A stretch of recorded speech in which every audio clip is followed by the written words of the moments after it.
Dramily.com, unlimited drama series. The server rack hummed like a dying animal in our basement office. 3 a.m., and I was elbow deep in Ethernet cables, while my wife Roxanne conducted her weekly gossip session upstairs. Her voice carried through the heating vents, sharp, animated, discussing office secrets with Mia, her 24-year-old assistant. I'm Harold Finch, 41 years old, and I fix problems for a living. Corporate IT procurement, specifically. When companies need their networks running smooth, they call me. When marriages need the same attention, apparently nobody calls anybody. God, Mia, you should see how Jonas looks at me during meetings, Roxanne's voice drifted down. It's like he actually sees me, you know? Not like Harold, who treats me like office furniture. Jonas Weller, her boss, mid-40s, old money, the kind of guy who wore $1,000 ties to quarterly reviews. I'd met him twice at company parties. Firm handshake, practiced smile, the sort who called everyone sport or champ. Are you sure Harold doesn't suspect? Mia's voice was tinnier through the speakerphone. Harold, please. He's too busy with his computers to notice if I came home wearing someone else's wedding ring. Wrong, sweetheart.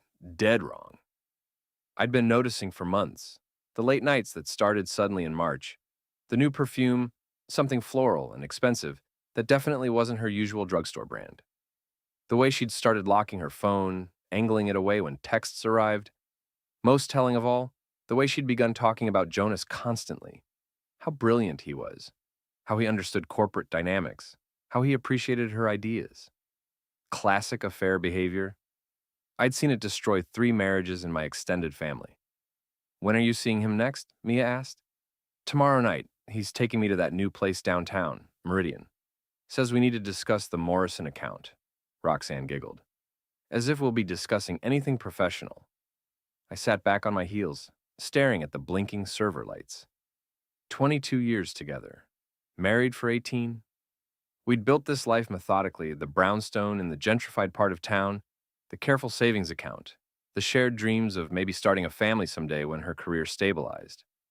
Apparently, her career had stabilized enough to include extracurricular activities. The conversation upstairs shifted to safer topics, weekend plans, some drama with their HR director. I finished the server maintenance mechanically, my hands working while my brain processed this new reality. I could confront her directly, demand explanations, threaten divorce, make a scene. That's what most husbands would do.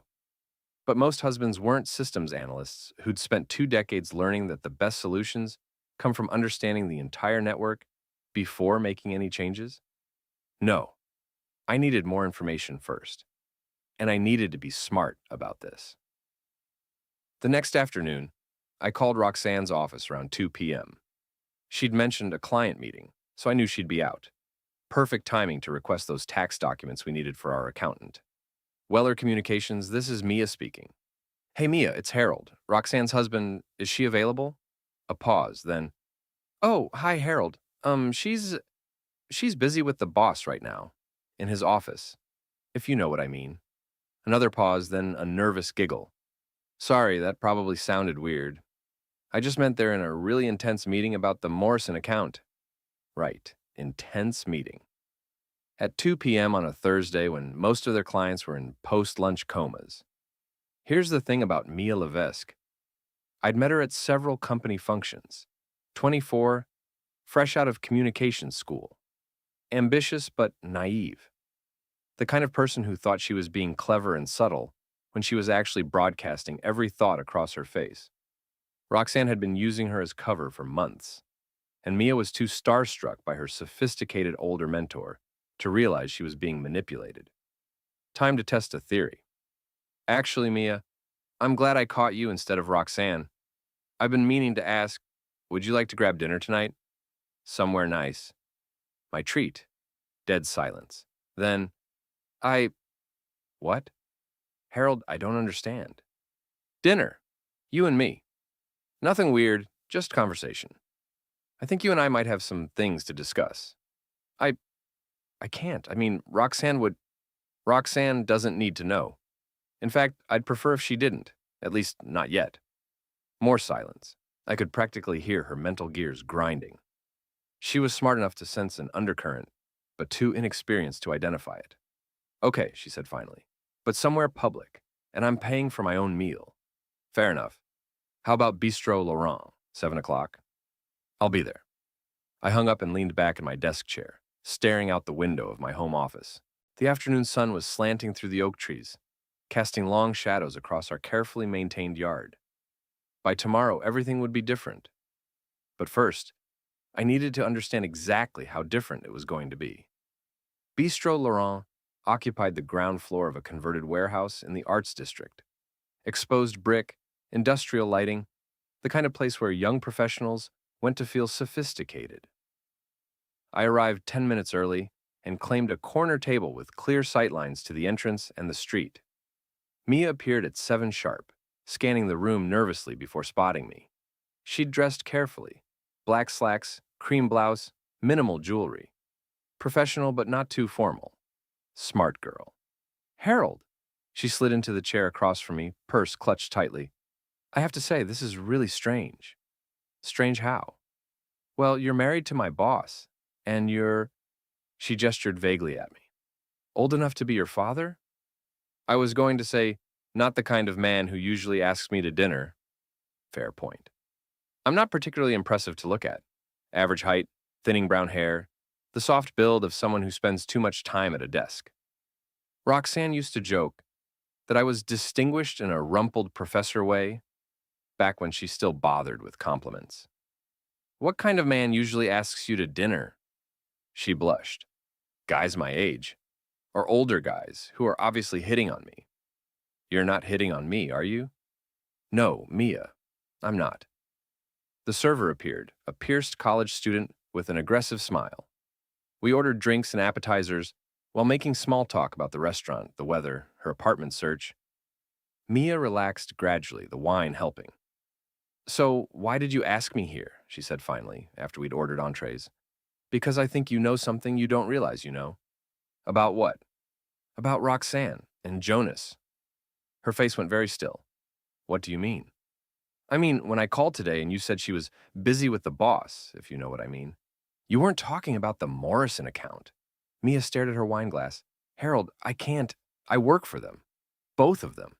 I'm not asking you to betray anyone. I'm asking you to be honest with someone who's been living a lie for months. She looked up, studying my face. You know, don't you? I suspect. But suspecting and knowing are different things. The server brought our entrees. Salmon for her, steak for me.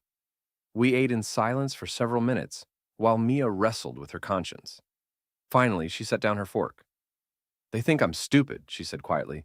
Like, I don't notice when they disappear for 2-hour client meetings that aren't on the calendar, or when Jonas calls her into his office and locks the door, or when she comes back with her lipstick smudged and her hair messed up. How long? Since the retreat in March. That team-building weekend at Lake Winnipesaukee. They came back different. Roxanne started dressing nicer, staying later, talking about Jonas constantly. And Jonas, she shook her head. He started treating her like she was special, bringing her coffee, asking her opinion on everything, giving her the best assignments. Did you see them together at the retreat? I wasn't invited. Support staff stayed home. But Roxanne's been different since then. Happier, but also secretive. She makes me cover for her constantly. Tells me to say she's in meetings when she's not, to forward her calls to voicemail, to reschedule appointments so she can leave early. I pulled out my phone and opened the camera app. Mia, would you mind if I took a picture? Just the two of us having dinner? Why? Because I think it's important that certain people know I'm capable of making new friends. She considered this, then nodded. I held up the phone and snapped a selfie, both of us smiling.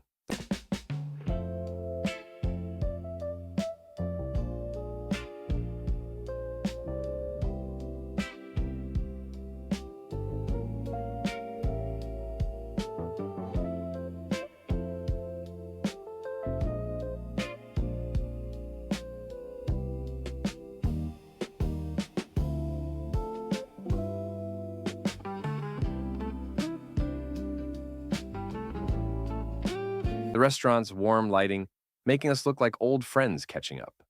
What are you going to do with that? She asked. Post it online, with a caption about unexpected company and good conversation. Harold, I don't want to get in trouble at work. You won't. Trust me. I uploaded the photo to Facebook with the caption, sometimes the best conversations happen with unexpected company. Great food, better insights. Hashtag Bistro Laurent, hashtag new perspectives. Within minutes, the likes and comments started rolling in. Roxanne's friends, my former colleagues, random acquaintances, all curious about my mysterious dinner companion. My phone's buzzing, Mia said, checking her messages. Oh God. Roxanne's asking who I'm with tonight. What are you going to tell her? The truth. That I'm having dinner with you. Good. Honesty is always the best policy. My own phone buzzed with a call from Roxanne. I declined it, then declined the immediate callback. On the third attempt, I answered, Harold, what the hell is that photo supposed to mean? Hello to you too, sweetheart. I'm having dinner with your assistant. Lovely girl. Very insightful. Why are you having dinner with Mia? Why shouldn't I? She's intelligent company and I was hungry. Delete that photo, now. Why? It's just two people having a meal. Nothing inappropriate about it. Harold, I'm serious. Delete it. No. I hung up and turned the phone to silent. Across the table, Mia was staring at me with something approaching awe. You're really doing this? She said. Doing what? Fighting back. I signaled for the check. Mia, I'm not fighting anyone. I'm just having dinner with a friend and sharing it online. Nothing wrong with that, is there? She smiled, the first genuine smile I'd seen from her all evening. No, nothing wrong with that at all. I drove home through the quiet streets of our neighborhood, past the carefully maintained colonials and renovated Victorians that housed the city's upper middle class. Our brownstone sat on a tree-lined corner, its windows glowing warmly against the October darkness. From the outside, it looked like the perfect home for a successful couple. Roxanne's car was already in the driveway. She was waiting in the living room, still in her work clothes, navy suit, heels kicked off, wine glass in hand. Her expression was controlled fury. We need to talk, she said, and about what? About why you just humiliated me in front of half the city. I loosened my tie and sat in my usual chair, the worn leather recliner that faced the fireplace. I had dinner with a colleague's assistant. How is that humiliating? You posted it online like some kind of statement. People are asking questions. What kind of questions? About us? About our marriage? About why you're suddenly having cozy dinners with 24-year-old girls? Maybe they should be asking different questions. Roxanne set down her wine glass with deliberate care. Such as why you've been working late every night for 6 months, or why you suddenly need 2-hour lunches 3 times a week, or why you've started locking your phone. I work in communications, Harold. Client confidentiality requires bullshit. The word hung between us like a slap. In 18 years of marriage, I'd never called her a liar so directly. Excuse me? I said bullshit, Roxanne. You're sleeping with Jonas Weller and we both know it. She went very still. That's a serious accusation. It's not an accusation, it's a fact. Based on what? Based on months of observation. Based on your behavior patterns. Based on the fact that Mia just spent 2 hours telling me exactly how you and Jonas have been using her as cover for your affair. Roxanne's face cycled through several expressions: surprise, anger, calculation. She was trying to figure out how much I knew and how much I was guessing. Mia is a child who doesn't understand professional relationships, she said finally. Mia is a college graduate who knows the difference between a client meeting and a hotel room. You're being paranoid. Am I? Then prove it. Show me your phone right now. I don't have to prove anything to you. No, you don't. But your refusal is proof enough. I stood and headed for the stairs. Roxanne's voice followed me. Harold, if you think you can threaten me, I'm not threatening anyone. I'm going to bed. Unlike some people, I have actual work to do tomorrow. In our bedroom, I sat on the edge of the bed and opened my laptop. The Facebook photo had generated 43 likes and 16 comments. Most were innocuous. Friends saying Mia looked lovely, asking where we'd eaten, making jokes about me, stepping out. But a few were more pointed. Beth Rowan, Roxanne's best friend and fellow communications professional, had commented, "Interesting dinner companion, Harold. Does Roxanne know about your new friend?" I typed back, "Roxanne knows I value good conversation. Speaking of which, how's the Morrison account coming along? Let her chew on that." My phone buzzed with a text from an unknown number. "This is Mia. Thank you for dinner. I think you should know. R&J are planning something. I overheard them talking about starting their own firm. They've been copying client lists. Interesting. Very interesting." I forwarded the text to my personal email, then deleted it from my phone. If Roxanne and Jonas were planning to steal clients and start a competing business, that was a violation of their employment contracts. It was also leverage. Downstairs, I could hear Roxanne on the phone, her voice low and urgent, probably calling Jonas or Beth or both, doing damage control, spinning the narrative, trying to figure out how much trouble she was in. The answer was, He just gave me a massage, that's A it! massage? With I Miss Your Body after? Watch more on Grammarly.com. more than she realized. I opened a new browser window and began researching divorce attorneys. The next morning, Roxanne was gone before I woke up. Unusual for someone who typically spent 20 minutes on hair and makeup. Her coffee mug sat unwashed in the sink, lipstick stain on the rim like a red flag. I made my own coffee and settled at the kitchen table with my laptop. First order of business, understanding exactly what I was dealing with. Weller Communications employed 37 people and managed PR for mid-sized companies throughout New England. Jonas had inherited the firm from his father 15 years ago and grown it modestly. Steady growth, respectable client list, nothing spectacular. Roxanne had joined as a senior associate 3 years ago and been promoted to communications manager last spring. Right around the time of that team-building retreat, I pulled up the company's website and social media accounts, scrolling through photos from corporate events. There, March 15th, the Lake Winnipesaukee retreat. 24 employees posed on a dock, Jonas and Roxanne standing noticeably close. Her hand on his shoulder, his arm around her waist, both smiling like they shared a delicious secret. More photos from the weekend showed them paired up repeatedly, hiking together, sitting together at meals, sharing a canoe. Either they'd been remarkably indiscreet, or no one had been paying attention. My phone rang. Unknown number. "Harold, it's Mia. Are you free for coffee? I have more information." We met at a Starbucks downtown, far from Roxanne's usual haunts. Mia looked tired, dark circles under her eyes, hair pulled back hastily. "I couldn't sleep last night," she said, sliding into the chair across from me. "I keep thinking about what you said, about being honest. What's on your mind?" "The client files. Roxanne's been copying everything, contact lists, contract details, billing information. She thinks I don't notice, but I handle all the filing. She's been staying late to scan documents." "For how long?" 2 months, maybe 3, and Jonas has been doing the same thing. They're definitely planning something. "Any idea what?" "I heard them talking yesterday after you called. Something about making the move after the first of the year. Jonas said his father's trust fund could provide startup capital." I sipped my coffee, processing this. "Mia, how would you feel about finding a new job?" "What do you mean?" "I mean, if Weller Communications were to experience some personnel changes in the near future, would you be interested in working somewhere else?" She studied my face. "Are you planning to report them?" "I'm planning to protect myself. And anyone who helps me do that will be protected too." "What do you need from me?" "Copies of whatever they've been copying. Email records if you can access them. Documentation of their after-hours activities. I could get fired. You could get fired anyway when they steal half the client base and leave the company in ruins. Or when someone else discovers what they're doing and HR starts investigating everyone who might have been involved."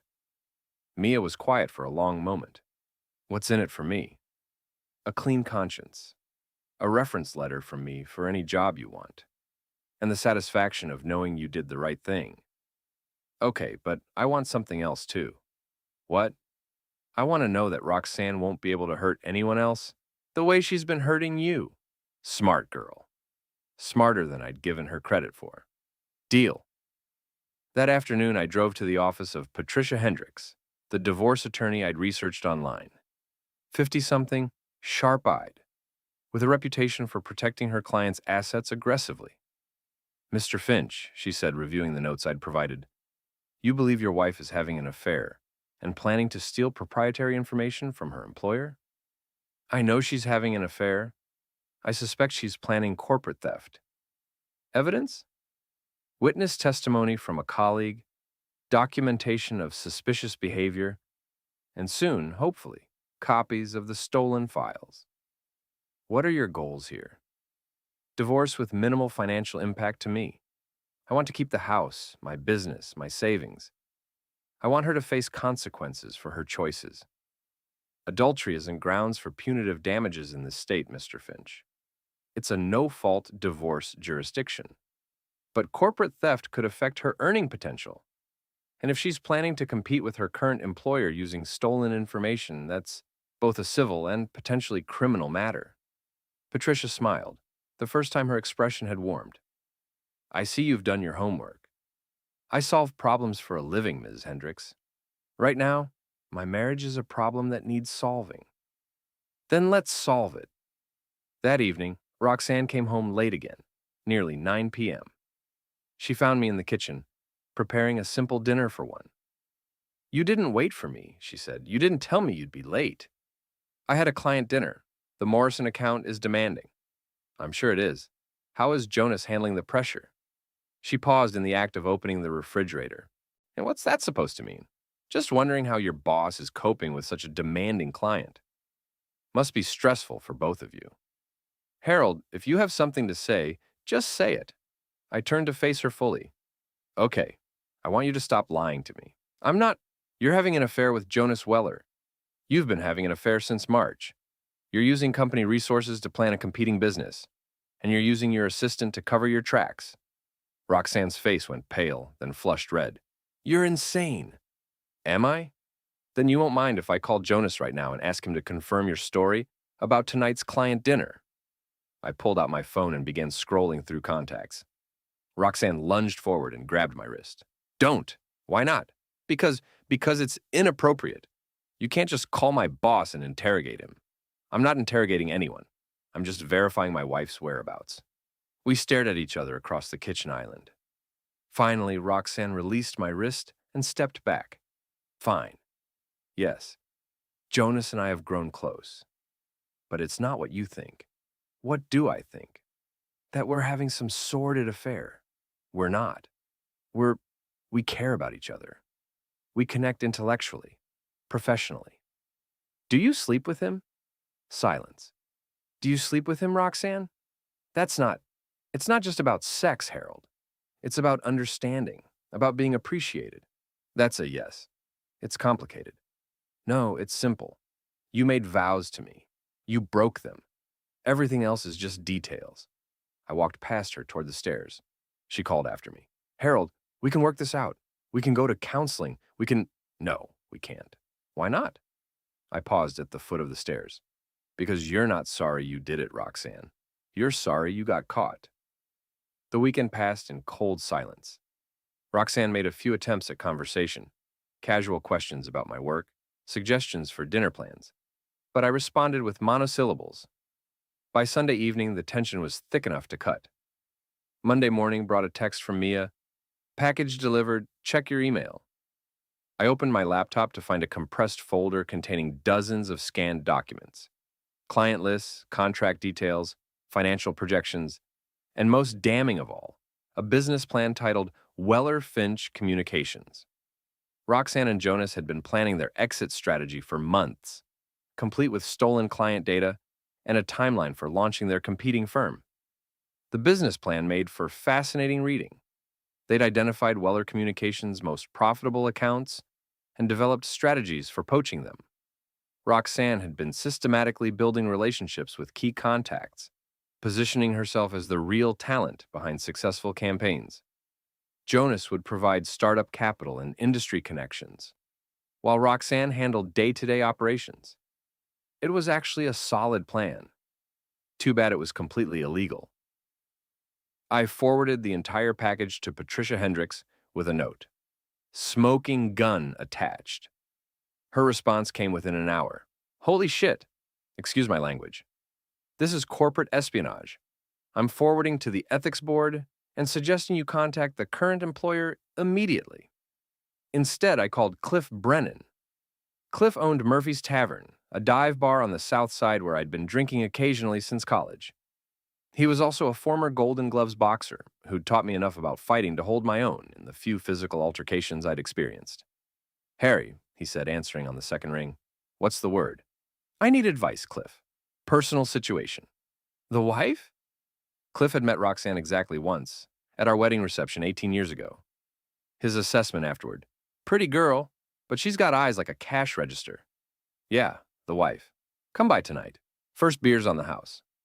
Murphy's Tavern occupied the ground floor of a converted textile mill, all exposed brick and dim lighting. The clientele was mostly blue-collar, construction workers, mechanics, city employees unwinding after long shifts. I felt more at home there than I ever did at Roxanne's corporate functions. Cliff was behind the bar, polishing glasses with mechanical precision. 62 years old, gray hair cropped short, still carrying himself like the fighter he'd once been. So, he said, sliding a beer across the bar, she's stepping out. Among other things. I gave him the abbreviated version, the affair, the business plan, the systematic betrayal. Cliff listened without interruption, occasionally nodding. When I finished, he set down his towel and leaned against the bar. What do you want to do about it? I want her to face consequences, real consequences. Such as, I want her to lose her job, her reputation, and her boyfriend. I want everyone who matters to know exactly what kind of person she is. That's a lot of wanting, Harry. What are you willing to do to make it happen? Whatever it takes, within legal boundaries. Cliff smiled, not a pleasant expression. Legal boundaries still leave a lot of room for creativity. We spent the next 2 hours developing what Cliff called the campaign. Step 1. Expose the corporate theft to Weller Communications Board of Directors. Step 2. Ensure the affair became public knowledge within their professional circle. Step 3. Document everything for the divorce proceedings. The key, Cliff explained, is controlling the narrative. Right now, she thinks she's got you on the defensive. Time to change that dynamic. Tuesday morning, I called Weller Communications and asked to speak with the CEO, Marcus Weller, Jonas's uncle, who'd taken over day-to-day operations when Jonas proved more interested in golf than business. Mr. Weller, my name is Harold Finch. I'm married to one of your employees, Roxanne Finch. I have information about corporate theft that I think you should see. The meeting was scheduled for that afternoon. I arrived at Weller Communications with a flash drive containing copies of everything Mia had provided, plus my own analysis of the business plan's legal implications. Marcus Weller was nothing like his nephew. Lean where Jonas was soft, sharp where Jonas was smooth. He reviewed the documents with the focused attention of someone who'd built a business from nothing. Jesus Christ, he muttered, scrolling through the client lists. They've copied everything. The business plan suggests they're targeting your most profitable accounts, I said. They've been building relationships with key contacts for months. Why are you bringing this to me? Roxanne is your wife. Roxanne is my soon-to-be ex-wife. And I believe in doing the right thing. Marcus leaned back in his chair. What do you want in return? Nothing. Just justice. Bullshit. Everyone wants something. I consider this. I want your word that the young woman who provided these documents, Mia Levesque, won't face any consequences. She was being manipulated by people she trusted. Done. Anything else? I want them fired immediately, today, before they can do any more damage. Also done. Marcus stood and extended his hand. Mr. Finch, you've just saved my company a lot of money and heartache. If you ever need anything at all, you call me. I was driving home when my phone started buzzing with calls from Roxanne. I let them go to voicemail, then listened to the messages while sitting in my driveway. Message 1. Harold, I don't know what you've done, but Jonas and I were just fired. Call me back immediately. Message 2. Harold, this is insane. They're accusing us of stealing files. You need to fix this right now. Message 3. You bastard. You absolute bastard. Do you have any idea what you've just done to my career? I smiled and deleted all 3 messages. The front door slammed as I entered the house. Roxanne stood in the living room, still in her work clothes, face streaked with tears and mascara. You destroyed my life, she said. No, Roxanne. You destroyed your life. I just documented it. They fired us both. Security escorted us out like criminals. Because you are criminals. Corporate theft is a felony. We weren't stealing anything. We were planning for the future. Using proprietary client data that belongs to your employer. That's the definition of theft. She stared at me with something approaching hatred. I never thought you'd be this vindictive. Vindictive? I'm being practical. You and Jonas committed crimes. You betrayed your employer, your marriage vows, and basic professional ethics. Actions have consequences. What about forgiveness? What about working things out? What about 18 years of marriage that you threw away for a few months of excitement? Roxanne collapsed onto the couch, sobbing. For a moment, I almost felt sorry for her. Almost. What happens now? She asked. Now you call a lawyer. Because I'm filing for divorce, and I'm keeping everything we built together. The house, the savings, the investments, all of it. You can't do that. Watch me. I headed for the stairs, then paused. Oh, and Roxanne? You might want to start looking for a new place to live. I want you out by